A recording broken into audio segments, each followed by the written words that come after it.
پاکستان مسلم league نون نے آزاد کشمیر کے election میں سمپل میجورٹی حاصل کر لیا ہے۔ یہ جو مینڈیٹ آپ لینے جا رہے ہیں وہ زبردستی کا ہے، جعلی ہوگا، اور میں سمجھتا ہوں کہ آپ حالات کو مزید خراب کریں۔ بسم اللہ الرحمن الرحیم، السلام علیکم۔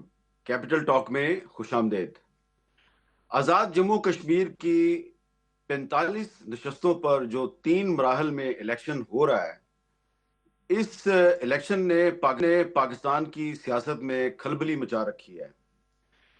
2 مراحل مکمل ہو چکے ہیں، جس میں اب تک کے نتائج کے مطابق مسلم لیگ نون جو ہے اس کو اکثریت حاصل ہو چکی ہے، اور اب ایک مرحلہ باقی ہے، اور مسلم لیگ نون کی جو قیادت ہے اس کا دعویٰ یہ ہے کہ اب آزاد کشمیر میں جو وزیر اعظم ہوگا اس کا تعلق مسلم لیگ نون سے ہوگا۔ جو پہلا مرحلہ تھا وہ آپ جانتے ہیں کہ میرپور ڈویژن کی جو 13 نشستیں ہیں اس پہ الیکشن ہوا تھا، اس میں سے 9 نشستوں پہ مسلم لیگ نون نے کامیابی حاصل کی تھی، اور 4 نشستوں پہ پاکستان پیپلز پارٹی کو کامیابی ملی تھی۔ دوسرا جو مرحلہ ہے وہ مظفر آباد کا جو علاقہ ہے وہاں پر تھا، اور کچھ مہاجرین کی نشستیں تھیں، تو 20 نشستوں پہ الیکشن تھا، ایک نشست پہ الیکشن نہیں ہو سکا، اور اس میں آپ جانتے ہیں کہ 14 نشستیں جو ہیں وہ مسلم لیگ نون کے پاس گئی ہیں، اور 5 نشستیں جو ہیں وہ پاکستان پیپلز پارٹی کے پاس گئی ہیں۔ تو مسلم لیگ نون کا دعویٰ ہے کہ ان کو ایک وزیر اعظم کے الیکشن کے لیے سمپل میجورٹی جو ہے وہ ابھی مل چکی ہے، لیکن ابھی تیسرا مرحلہ باقی ہے، اور 10 مزید نشستیں جو ہیں اس پہ الیکشن ہونا ہے۔ لیکن پاکستان پیپلز پارٹی کی طرف سے یہ جو دونوں مراحل ہیں، ان مراحل میں دھاندلی کے الزامات لگائے گئے، اور یہ جو دوسرا مرحلہ تھا اس سے 1-2 دن پہلے بلاول بھٹو زرداری صاحب نے کیا کہا تھا، ذرا سنیے۔ یہ اگر صاف و شفاف الیکشنز کرواتے ہیں تو لکھ لو کوئی مسئلہ نہیں، صاف و شفاف الیکشنز آزاد کشمیر میں تیرا حکومت کو کوئی مسئلہ نہیں، میرا وعدہ ہے نا، میرا وعدہ۔ مگر تو نے چوری کی، تو نے ڈاکہ مارا، تو پھر کیا لکھ لو تیرا وفاقی حکومت کا الٹی گنتی تب سے شروع ہو جائے گا۔ تو بلاول صاحب نے کہا تھا کہ اگر آپ نے دھاندلی کی اور ڈاکہ مارا تو پھر آپ کی جو وفاقی حکومت ہے اس کی الٹی گنتی شروع ہو جائے گی، اور صورتحال یہاں تک پہنچ گئی ہے کہ پاکستان پیپلز پارٹی کے سینئر رہنما راجہ پرویز اشرف صاحب کہہ رہے ہیں کہ جی اب تیسرا جو مرحلہ ہے اس کا تو پیپلز پارٹی کو بائیکاٹ کر دینا چاہیے۔ اس کا مطلب یہ ہے کہ پیپلز پارٹی جو ہے وہ الیکشن کے نتائج کو تسلیم نہیں کر رہی، دھاندلی کا الزام لگا رہی ہے۔ تو یہ جو 2 مراحل میں الیکشن ہوا ہے آزاد کشمیر میں، اس میں مسلم لیگ نون کو کامیابی تو مل گئی ہے، لیکن کیا یہ کامیابی وزیر اعظم شہباز شریف صاحب کو مہنگی پڑنے والی ہے، اور کیا واقعی اب بلاول بھٹو زرداری صاحب جو ہیں وہ اپوزیشن جماعتوں کے ساتھ مل کر ان کے خلاف تحریک عدم اعتماد لے کر آئیں گے؟ اس پر ہم گفتگو کریں گے۔ ہمارے ساتھ موجود ہے بیرسٹر عقیل ملک صاحب، وزیر مملکت برائے قانون و انصاف۔ ہمارے ساتھ کراچی اسٹوڈیو میں موجود ہیں محترمہ ناز بلوچ صاحبہ، جن کا تعلق پاکستان پیپلز پارٹی سے ہے، اور وہ رکن قومی اسمبلی ہیں۔ تو دونوں جو ہمارے مہمان ہیں وہ قومی اسمبلی کے ممبرز ہیں۔ تو بیرسٹر عقیل ملک صاحب، اب آپ کو کیا لگ رہا ہے کہ بلاول بھٹو زرداری صاحب نے جو سخت باتیں کی ہیں، اور راجہ پرویز اشرف صاحب کہہ رہے ہیں کہ تیسرا جو مرحلہ ہے اس کا بائیکاٹ کر دیا جائے، آپ کو خطرہ لگ رہا ہے کہ پیپلز پارٹی جو ہے وہ اپوزیشن کے ساتھ مل کر کوئی تحریک عدم اعتماد لا سکتی ہے؟ بسم اللہ الرحمن الرحیم۔ میر صاحب بہت بہت شکریہ۔ میر صاحب from the very outset میں یہ ضرور کہوں گا کہ بلاول صاحب مس انفارمڈ ہیں، اور مجھے افسوس ہوا کہ ایک الیکٹورل پروسیس ہے، ووٹنگ ہو رہی ہے، الیکشن ڈے ہے، صبح صبح اٹھ کے انہوں نے نہ آؤ دیکھا نہ تاؤ دیکھا، اور دھاندلی کے الزامات لگانے شروع کر دیے، اور تمام الزامات جو ہیں بے بنیاد۔